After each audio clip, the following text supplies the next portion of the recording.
논술로 만나는 우리 역사 19권. 1636년 겨울, 인조는 왜 남한산성에서 눈물을 흘렸나?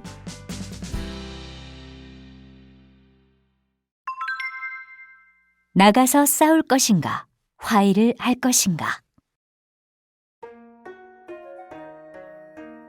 인조가 남한산성에 있다는 소식을 듣고 한성 주변 지역의 수령들은 수백 명의 군사를 이끌고 남한산성으로 속속 모여들었습니다. 남한산성 안의 병력은 총 1만 3천 정도였고 성 안에 있는 식량은 약 50일간 버틸 수 있는 양뿐이었습니다. 이제 우리는 어찌 되는 겁니까? 전하께서 의병을 모집하시고 또 명나라에 사신을 보내 지원 요청하셨다고 하시니 무슨 방법이 있지 않겠소? 그러나 이미 남한산성은 청나라 군사들에게 포위되어 있었습니다. 인조는 내행궁에 있었습니다. 내행궁에 딸린 방이 임금의 침소였고 내행궁의 마루가 편전이었습니다. 전하, 적들이 삼전도에 진을 치고 있사옵니다. 명나라에서는 아직 소식이 없느냐? 그것이 아직 송구하옵니다, 전하. 의병들은 어찌 되었느냐? 아래옵기 황송하오나 전하, 모두 정군에게 대패하였다 하옵니다. 그나마 살아남은 자들도 산속에서 추위와 배고픔으로 죽었다 하옵니다. 알았다. 물러가라. 1637년이 되었습니다. 전하, 새해가 밝았사옵니다. 소신들의 절을 받으시옵소서. 대신들의 새해 인사가 끝나자 이번에는 인조가 명나라 황제에게 망걸례를 하기 위해서 골룡포에 면류관을 쓰고 행궁마당으로 내려섰습니다. 인조는 명나라 황제가 있는 북경을 향해 큰 절을 하였습니다.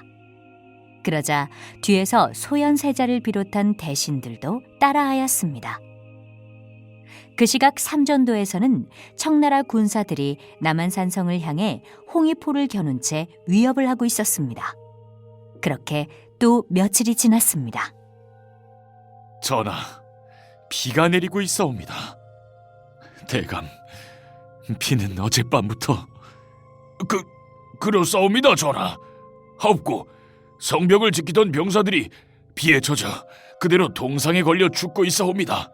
하필 이럴 때 겨울비가 내리다니. 전쟁을 주장하던 척화파가 말끝을 흐리자 화의를 주장하던 주화파가 나섰습니다. 전하, 비가 오지 않은 그제도 병사 여럿이 얼어 죽었사옵니다. 더 이상 대책이 없으니... 이 말은 상황이 이러하니 그만 화의를 하자는 뜻이었습니다. 그러자 입장이 난처해진 척화파 신하가 주화파에게 질 수 없다는 듯 나서서 아뢰었습니다. 병사들에게 날이 추우니 가만히 있지 말고 손발을 계속해서 비비며 움직이라 일러두었사옵니다. 그것이 무슨 대책이란 말이오? 이제 그만하라. 백성들이 무슨 잘못이란 말인가? 과인의 죄로다. 과인의 죄가 크도다. 내행궁마루에서는 청나라와 그만 화의를 하자는 주화파와 일전을 벌이자는 척화파가 날마다 서로 논쟁을 하고 있었습니다. 전하, 식량이 얼마 남지 않았습니다. 성 밖으로 나아가 청나라와 화의를 하는 것이 좋을 것 같사옵니다. 줄곧 화의를 주장해온 최명길이 또다시 인조에게 아뢰었습니다. 그러자 김상원이 두 눈을 부릅뜨고 화를 내었습니다. 그 무슨 말도 안 되는 소리! 오랑캐와 화의라니! 당치도 않소이다! 그렇다면 저들이 원하는 대로 청나라를 임금으로 섬기자는 말씀이오? 이 판은 어찌 그런 간악한 말로 전하의 성총을 흐린단 말이오? 그리고는 인조를 향해 간곡히 아뢰었습니다. 전하, 눈앞의 목숨을 위해 명나라와의 신의를 버리고 오랑캐의 나라와 화의를 한다는 것은 가당치도 않사옵니다. 통촉하여 주시옵소서. 그러자 또다시 최명길이 아뢰었습니다. 예판의 뜻이 참으로 높고 크옵니다. 하오나 전하, 명나라의 지원군은 감감무소시키고 굶주린 병사들과 의병들은 제대로 싸워보지도 못하고 얼어붙은 땅 위에서 죽어가고 있사옵니다. 성방 민가에 적들이 난입하여 아비를 죽이고 어미를 데려가 버려 밤이 지나 아침이 되면 길바닥에서 추위를 견디지 못하고 죽어버린 아이들이 천지에 깔려 있다고 하옵니다. 게다가 성 안에 남은 식량으로는 더 이상 버티기가 어렵사옵니다. 이대로 있다가는 종묘사직을 보정키 어렵사오니 부디 화의를 하고 후의를 도모하시옵소서. 전하. 그러나 인조는 가만히 듣고만 있을 뿐 아무 말이 없었습니다. 그때였습니다. 쿵 하는 소리와 함께 내행전이 흔들렸습니다. 청나라군이 쏘아댄 홍위포가 내행전 벽을 뚫고 앞마당으로 날아든 것입니다. 전하! 대신들이 일제히 임금의 앞을 몸으로 막아섰습니다.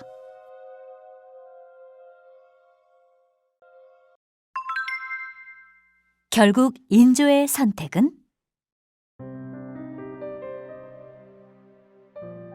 전하, 강화도가 함락되었다고 하옵니다. 원손 마마와 빈궁 마마 그리고 복림대군을 태운 배가 지금 삼전도로 오고 있다고 하옵니다. 전하, 신들의 불충은 죽어도 용서받지 못할 것이옵니다. 신들을 죽여주시옵소서. 전하. 대신들이 주저앉아 눈물을 흘리며 통곡했습니다. 강화도 함락 소식에도 김상원의 강경한 태도는 흔들리지 않았습니다. 전하, 이럴 때일수록 성심을 굳건히 하셔야 하옵니다. 예파는 지금 적들의 손에 종묘사직과 원손마마가 달려있다는 것을 모르시오? 화의를 주장하는 대신이 김상원에게 화를 내자 최명길이 눈물을 흘리며 인조에게 아뢰었습니다. 전하, 이제 그만 항복하셔야 하옵니다. 지금 적들은 강하고 우리는 그들을 상대할 수 없사옵니다. 이것이 현실이니 인정하셔야 하옵니다. 만약 화의를 하지 않고 이대로 가다가 적의 포탄이 또다시 행궁 안으로 떨어지는 날에는 그때는 진정 이 나라를 보정키 어렵사옵니다. 신들을 찢어 죽여 분통함을 달래시옵고 부디 훗날을 위해 잠시 이 굴욕을 참으시옵소서. 그러면 종묘사직은 보존할 수 있을 것이옵니다. 전하, 소신들의 목을 치시더라도 부디 종묘사직을 보존하시옵소서. 화의를 주장하는 대신들의 목소리가 이어졌습니다. 그날 밤 인조는 성문을 열고 나가기로 결심하였습니다. 이 소식을 들은 척화파 신하들이 또다시 몰려와 반대하였고 김상원은 최명길이 쓴 항복문서를 빼앗아 찢고는 대성통곡을 하였습니다. 오랑캐와 화이라니! 예판, 내 어찌 그대의 숭고한 뜻을 모르겠소. 1637년 1월 30일 인조는 성문을 열고 소현세자와 함께 청나라 태종이 있는 삼전도에 도착했습니다. 좌우로 2만이 넘는 청나라 병사들이 서 있었고 청나라 태종은 저 높은 9층단 중앙에 커다란 황색 일산을 받치고 앉아 있었습니다. 그 조금 아래에는 강화도에서 잡혀온 빈군과 대군들이 있었습니다. 인조와 소현세자는 말에서 내려 청나라 병사들 사이를 걸어서 청태종이 있는 곳으로 갔습니다. 단 아래에는 수많은 조선의 기생들이 춤을 추고 악기를 연주하기 위해 잡혀와 있었습니다. 수국도 그 가운데 있었습니다. 홍진은 청나라군에게 수국을 보낼 수 없다고 항변하다 결국 목숨을 잃고 말았습니다. 인조는 청나라 태종 앞에서 그들의 풍습대로 3번 절하고 9번 머리를 조아렸습니다. 소현세자도 이어서 같은 절을 따라했습니다. 전하! 따라온 조선의 신하들은 차마 이 광경을 보지 못하고 고개를 돌려 눈물을 삼켰습니다. 조선의 왕은 이리 올라와 이 황제가 주는 술을 받으라. 인조는 단 위로 올라가 차가운 바닥에 무릎을 꿇고 두 손으로 술을 받았습니다. 이제 조선은 청나라의 신하이니라. 이리 좋은 날 풍악이 빠져서야 되겠느냐. 풍악을 울리고 춤을 추어라. 기생들은 춤을 출 수가 없었습니다. 수국도 마찬가지였습니다. 그들은 모두 조선의 예약을 익힌 예인들이었습니다. 예인의 자존심이 허락하지 않은 것입니다. 그러자 따라온 대신들이 기생들에게 눈짓을 하였습니다. 청나라 태종의 기분이 상하면 화가 임금에게 미칠지 모르니 어서 춤을 추라는 뜻이었습니다. 악공들이 음악을 연주하였고 기생들은 팔과 발을 무겁게 들어올려 군무를 추기 시작했습니다.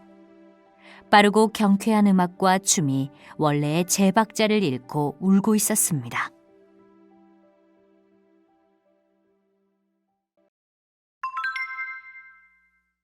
얼마나 많은 조선인이 청나라로 끌려갔을까?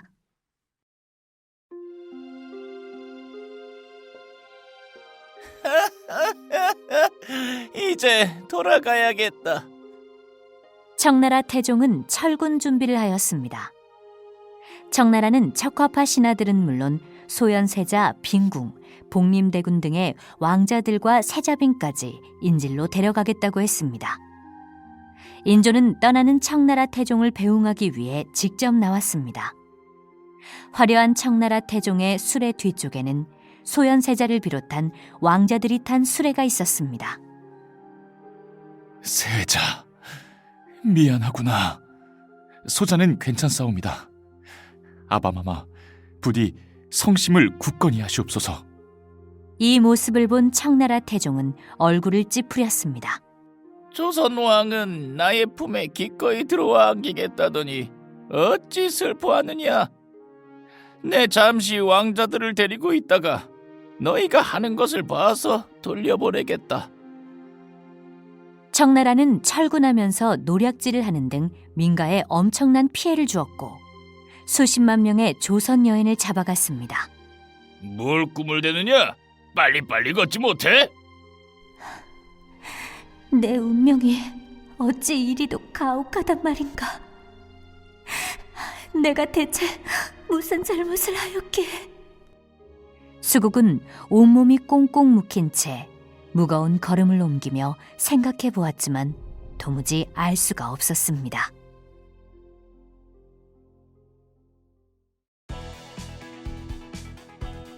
논술로 만나는 우리 역사 19권의 모든 챕터가 끝났습니다.